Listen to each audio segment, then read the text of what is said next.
In 1763, King George III issues the Royal Proclamation of 1763, prohibiting colonists from settling west of the Appalachian Mountains and reserving those lands for Native Americans who fought alongside the British in the French and Indian War.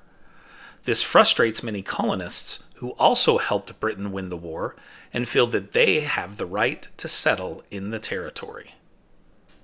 In 1913, for the first time, Henry Ford's entire Highland Park, Michigan automobile factory is run on a continuously moving assembly line.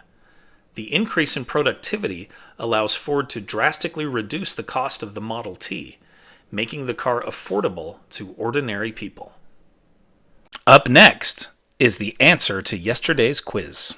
In 1916, Georgia Tech defeats Cumberland University 222-0 in the most lopsided game in college football history. Georgia Tech is coached by John Heisman, who becomes the namesake of college football's most famous trophy, given each year to the nation's top player since 1935. In 1975, a New York federal appeals court judge reverses a deportation order for UK-born John Lennon, allowing the former Beatle to remain legally in his adoptive home of New York City. Lennon was targeted for deportation because of his public opposition to the Vietnam War. In 2003, actor and former bodybuilder Arnold Schwarzenegger is elected governor of California after the recall of Gray Davis.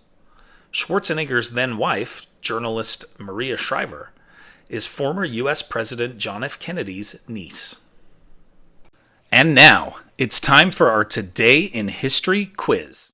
Which song prevented Air Supply's Making Love Out of Nothing at All from hitting number 1 in 1983?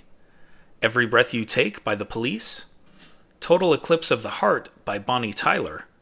Billie Jean by Michael Jackson? Or Down Under by Men at Work? Think you know the answer? Drop your guesses in the comments below. Find out if you're right tomorrow on Today in History.